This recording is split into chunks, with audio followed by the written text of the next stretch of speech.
नमस्कार, capital TV Uttar Pradesh देख रहे हैं आप। मैं हूं आपके साथ सबा शाहिद शेख। यूपी में समाजवादी पार्टी प्रमुख अखिलेश यादव के शूद्र वाले बयान पर सियासी घमासान मचा हुआ है। अखिलेश यादव ने शूद्र पर विधानसभा में सीएम योगी आदित्यनाथ से सवाल पूछने की बात कही थी, जिसके बाद सीएम योगी का भी बयान आया।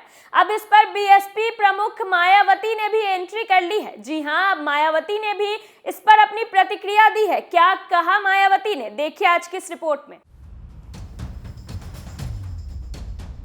मायावती ने इस पर कहा, देश में कमजोर और उपेक्षित वर्गों का रामचरितमानस और मनुस्मृति आदि ग्रंथ नहीं बल्कि भारतीय संविधान है, जिसमें बाबा साहेब डॉक्टर भीमराव अंबेडकर ने इनको शूद्रों की नहीं बल्कि एससी, एसटी और ओबीसी की संज्ञा दी है। अतः इन्हें शूद्र कहकर सपा इनका अपमान ना करे और ना ही संविधान की अवहेलना करे। वहीं बीएसपी चीफ ने कहा, इतना ही नहीं, देश के अन्य राज्यों की तरह यूपी में भी दलितों, आदिवासियों और ओबीसी समाज के शोषण, अन्याय, नाइंसाफी और इन वर्गों में जन्मे महान संतों, गुरुओं और महापुरुषों आदि की उपेक्षा और तिरस्कार के मामले में कांग्रेस, भाजपा और समाजवादी पार्टी भी कोई किसी से कम नहीं। आगे बसपा प्रमुख ने कहा, साथ ही सपा प्रमुख को इनकी वकालत करने से पहले उन्हें लखनऊ स्टेट गेस्ट हाउस के दिनांक 2 जून सन 1995 की घटना को भी याद कर अपने गिरेबान में जरूर झांक कर देखना चाहिए,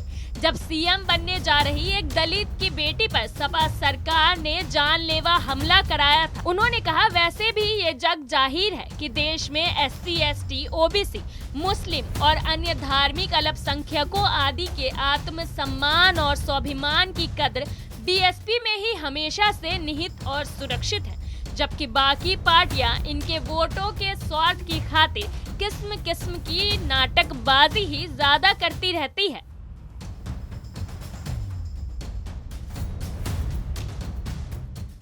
रामचरितमानस को लेकर जारी विवाद के बीच अखिलेश यादव ने खुद को शूद्र बताया था। उन्होंने कहा था कि बीजेपी के लोग हम सबको शूद्र मानते हैं, हम उनकी नजर में शूद्र से ज्यादा कुछ नहीं है। अखिलेश ने कहा कि बीजेपी को यह तकलीफ है कि हम संत महात्माओं से आशीर्वाद लेने क्यों जा रहे हैं। इतना ही नहीं, अखिलेश के इस बयान के बाद सपा दफ्तर में होर्डिंग लगाए गए थे। इनमें लिखा था, गर्व से कहो हम शूद्र हैं, जिसके बाद सीएम योगी ने भी अखिलेश यादव को करारा जवाब दिया। वहीं अब शूद्र पॉलिटिक्स पर मायावती ने अखिलेश को घेरना शुरू कर दिया है। साथ ही उनके पुराने कच्चे चिट्ठे खोल रही हैं, जिससे अखिलेश यादव की बोलती बंद हो गई है। फिलहाल के लिए इतना ही। बाकी तमाम बड़ी खबरों के लिए देखते रहिए कैपिटल टीवी उत्तर प्रदेश। नमस्कार।